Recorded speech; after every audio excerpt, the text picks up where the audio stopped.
अगर आपकी शादी में लगातार विलम्ब हो रहा है, शादी के योग नहीं बन पा रहे हैं, शादी जो है कई बार पक्की हो जाती है और पक्की होने के बाद भी अगर लास्ट मोमेंट पे जाकर शादी टूट जाए, या तो रिश्ते आते ही नहीं हैं, और अगर रिश्ते आते हैं तो वो आपके लेवल के नहीं होते हैं। जो रिश्ता आपको पसंद आता है तो सामने वाले का रिस्पॉन्स आपको नहीं मिल पाता है। अगर आपकी उम्र शादी की उम्र से कई ज़्यादा होती जा रही है, आपकी उम्र 30 साल 35 साल या फिर उससे भी अधिक हो गई है, और अभी तक अगर विवाह के योग नहीं बन पाए हैं, माता पिता हैं उन्होंने अपने बच्चों के शीघ्र विवाह के लिए कई उपाय कर लिए हैं, पूजा पाठ कर लिए हैं, लेकिन अभी तक अगर कोई भी फल की प्राप्ति नहीं हुई है, आपकी कुंडली के जो ग्रह हैं वो प्रतिकूल हैं, शादी के योग नहीं बन पा रहे हैं, शादी के लिए आप बहुत ज़्यादा परेशान हो गए हैं, क्योंकि जिस घर में बच्चों की शादी सही समय पर नहीं होती है उस घर में बच्चे तो परेशान होते ही हैं, लेकिन साथ ही साथ उनके जो माता पिता होते हैं वो और भी ज़्यादा परेशान हो जाते हैं। तो ऐसे में इस वीडियो में आपको एक सरल सा उपाय बताया जाएगा, जिसको अगर आप गुरु पूर्णिमा के दिन कर लेते हैं पूर्ण विश्वास के साथ और नियम के साथ, तो निश्चित रूप से आपकी शादी में जो भी बाधाएं आ रही हैं, जो भी अड़चनें आ रही हैं, वो दूर हो जाएगी और जल्दी से जल्दी शादी के प्रबल योग बन जाएंगे। आपको बता दें कि यह जो उपाय है वो आप प्रत्येक पूर्णिमा के दिन कर सकते हैं, लेकिन जो गुरु पूर्णिमा है उसका एक अलग ही महत्व होता है। गुरु पूर्णिमा के दिन बहुत ही शुभ नक्षत्र बन रहे हैं, सर्वार्थ सिद्धि योग बन रहा है, और इस शुभ मुहूर्त में अगर आप उपाय कर लेते हैं, साथ ही साथ रविवार का दिन है, तो रविवार के दिन अगर आप इस उपाय को करते हैं तो निश्चित रूप से आपके विवाह में जो भी विलम्ब आ रहा है, किसी भी कारण से अड़चनें आ रही हैं, चाहे ग्रह दोष प्रतिकूल हो या फिर आपकी कुंडली में पितृदोष हो, नजर दोष हो, या फिर किसी ने आपका लग्न जो है वो बांध रखा हो, कारण चाहे कोई भी हो, और आपको अगर कारण नहीं पता है, आपने अपनी कुंडली किसी को नहीं दिखवाई है, तो उस स्थिति में आप यह उपाय जरूर कीजिए। आपका जो उपाय है वो जल्दी से जल्दी फलीभूत होगा और आपकी शीघ्र विवाह के जल्दी से जल्दी चांस होंगे। तो चलिए उपाय की शुरुआत कर लेते हैं, लेकिन उससे पहले हमेशा की तरह आपसे मेरा निवेदन है कि अगर अभी तक आपने मेरा चैनल छोटी बहू डेली टिप्स को सब्सक्राइब नहीं किया है तो चैनल को सब्सक्राइब जरूर कर लीजिए। वीडियो पसंद आए तो लाइक कीजिए और कमेंट बॉक्स में हर हर महादेव या जय मां लक्ष्मी जरूर लिखिए, जिससे कि मां लक्ष्मी की कृपा आप पर और आपके पूरे परिवार पर हमेशा के लिए बनी रही।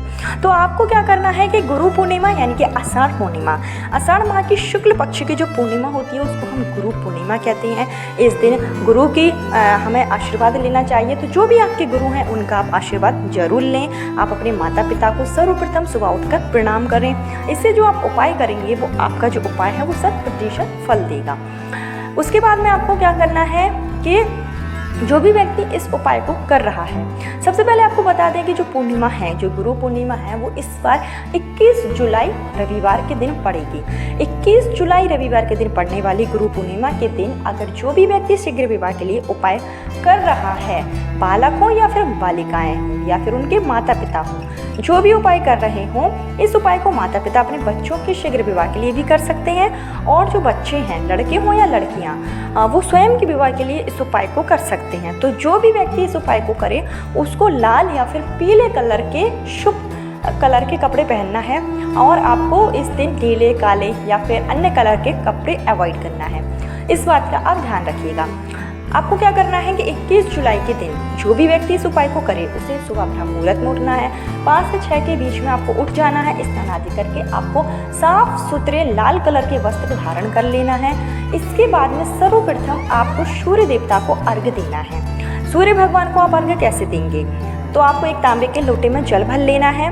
उसके बाद में आपको थोड़ा सा उसमें सिंदूर मिलाना है, थोड़ा सा आप उसमें अक्षत मिलाइए, फूल मिलाइए। उसके बाद आप सूर्य भगवान को अर्घ्य दीजिए शीघ्र विवाह की कामना के साथ, और आपको सूर्य भगवान से प्रार्थना करनी है कि जो भी आपके ऊपर दोष हो वो समाप्त हो जाए। इस तरीके से आप सूर्य भगवान पर अर्घ्य देंगे। जब आप सूर्य भगवान पर अर्घ्य दे लें उसके बाद आपको उपाय करना है, और जो भी आप उपाय करेंगे वो आपका 10 बजे से पहले पहले पूर्ण हो जाना चाहिए। इस बात का ध्यान रखें। शाम के समय आप इस उपाय को अगर करना चाहते हैं तो आप फिर 4 बजे के बाद करें, मतलब 4 बजे से आप शुरू करें और सूर्यास्त के पहले पहले कर लें। नहीं तो आप सुबह ही इस उपाय को अगर करते हैं तो ये ज़्यादा लाभकारी माना जाता है। आपको क्या करना है कि आपको लेना है एक लोटा, जो भी आपके पास लोटा हो, स्टील का भी ले सकते हैं आप, तांबे का भी ले सकते हैं। और उस लोटे में आपको भरना है थोड़ा सा कच्चा दूध, थोड़ा आपको उसमें जल डालना है और आपको उसमें मिश्रित डालनी है, यानी कि आपको मीठा मिश्रण बनाकर तैयार कर लेना है। लोटे को आपको फुल भर लेना है, लोटा खाली नहीं रखना है। इसके बाद में आपको लेना है 2 आटे के दीपक आप बनाएंगे। एक दीपक आपको बनाना है देसी घी के गाय का, और जो दूसरा आप दीपक बनाएंगे वो आपको बनाना है कि सरसों के तेल का आप बना लीजिए। सरसों का तेल अगर नहीं है तो फिर आप तिल के तेल का भी दीपक बना सकते हैं। इस तरीके से 2 दीपक आपने तैयार कर लिए और आपने एक मीठा जल तैयार कर लिया और आपको लेना है एक काले कलर का धागा। जो आप काले कलर का धागा लेंगे वो आपको अपनी लंबाई के हिसाब से लेना है, मतलब जितनी भी आपकी लंबाई होगी उस हिसाब से आप धागा लेंगे और आप अपनी लंबाई का 3 गुना, मतलब जितनी भी आपकी लंबाई हो इसका आप 3 गुना धागा कर दीजिए। इतना लंबा आप धागा ले लें और अभी इस धागे को आपको काटना नहीं है। जितनी भी लंबाई आपने रखी है, मतलब जितनी आपके पास धागा है, आप अपनी लंबाई के हिसाब से 3 बार ले लीजिए और जितना भी बचे उसको भी आप रखिए। इसको आपको अभी काटना नहीं है।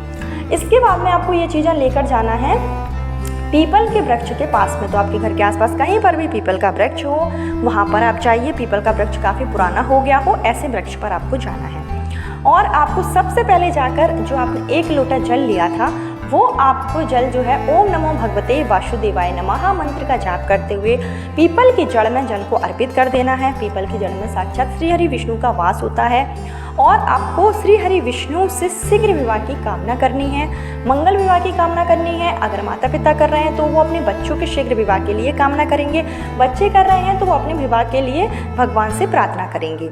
प्रार्थना कर लें। उसके बाद में आपको जो 2 आपने दीपक लिए थे वो दोनों ही दीपक आपको प्रज्वलित कर लेना है।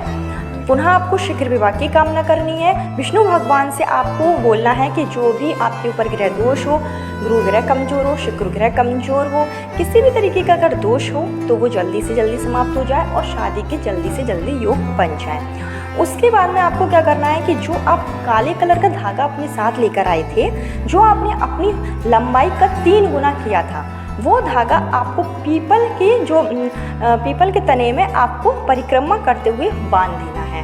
अब आप जब पीपल के पेड़ की परिक्रमा करते जाएंगे और इस धागे को आपको बांधते जाना है। अगर माता पिता कर रहे हैं तो वो अपने बच्चे की लंबाई का उनको पता ही होगा, अगर ना पता हो तो आप लंबाई का पता कर लें और अपने बच्चे की लंबाई के हिसाब से आप धागा ले लें और उसका आपको 3 गुना कर देना है। ऐसे ही अगर बच्चे कर रहे हैं तो वो अपनी लंबाई के बराबर धागा लेंगे, उसका आप 3 गुना कर दीजिए।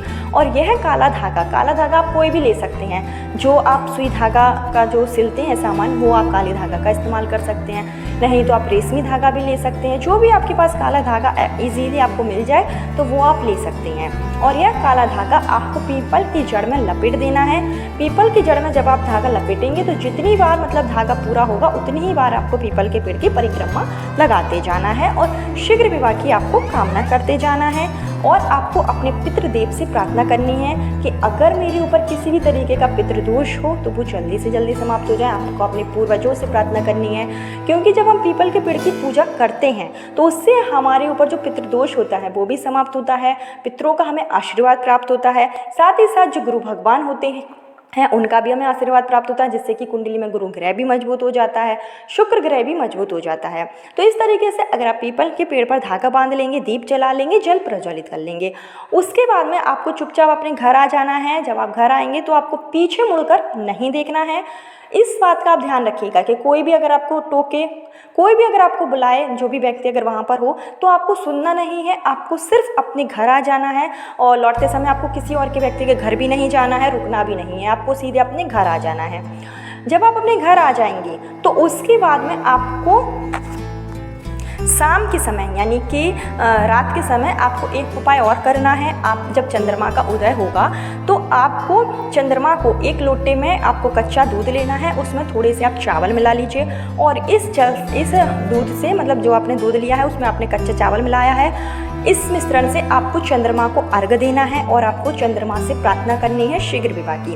अगर आप चंद्रमा को पूर्णिमा के दिन अर्घ देते हैं तो इससे आपकी कुंडली में चंद्र ग्रह तो मजबूत होता ही है, साथ ही साथ शुक्र ग्रह भी मजबूत हो जाता है, गुरु ग्रह भी मजबूत हो जाता है, जो कि विवाह में सबसे ज़्यादा वादा करते हैं। तो इस उपाय को आप प्रत्येक पूर्णिमा के दिन भी कर सकते हैं। जैसे कि अगर आपके विवाह में विलंब हो रहा है तो आप प्रत्येक पूर्णिमा के दिन चंद्रमा को अर्घ्य जरूर दें। और इसी तरीके से आपको अर्घ्य देना है। जब आप अर्घ्य दें तो आपको नीचे कोई पात्र रख लेना है, गमला रख लीजिए या कोई भी बर्तन रख सकते हैं, जिससे कि जिस भी मिश्रण का आप अर्घ्य दे रहे हैं वो आपके पैरों में ना आए। इस बात का ध्यान रखिएगा। और जब आप अर्घ्य दे लें तो वो मिश्रण आप किसी भी पेड़ में, तुलसी और केले के पेड़ को छोड़कर आप किसी भी पेड़ में उसको डाल सकते हैं। इतना आपको उपाय करना है गुरु पूर्णिमा के दिन। गुरु पूर्णिमा के दिन जो कि बहुत ही शुभ दिन है, इस दिन अगर आप उपाय कर लेते हैं तो निश्चित रूप से आपकी शादी में जो भी अड़चनें आ रही हैं, जो भी बाधाएं आ रही हैं, वो दूर हो जाएगी। देखिए, कुंडली देखे बिना कोई भी नहीं बता सकता है कि आपकी कुंडली में कौन सा दोष है और कौन सा उपाय आप पर कारगर होगा। तो अगर आपने कुंडली नहीं दिखवाई है और आपके विवाह में अड़चनें आ रही हैं तो ऐसे में आपको ये सब उपाय पूर्ण विश्वास और श्रद्धा के साथ करने चाहिए। अगर आप विश्वास के साथ कोई भी उपाय करते हैं तो निश्चित शादी के जो योग होते हैं वो बन जाते हैं। और अगर आपने कुंडली दिखाई हो तो कुंडली में जो भी ग्रह अगर कमज़ोर हो तो उसके लिए आप फिर उपाय कीजिए, वो सर्वश्रेष्ठ है। लेकिन अगर आपने कुंडली नहीं दिखाई है तो आप इन उपायों को भी कर सकते हैं। इस उपाय से भी आपको पूर्ण लाभ होगा और आपकी शादी के जल्दी से जल्दी योग हो जाएंगे। बस आपको कोई शंका नहीं रखनी है जब आप उपाय करें। पूर्ण विश्वास के साथ ईश्वर में आपको विश्वास रखकर उपाय करनी है।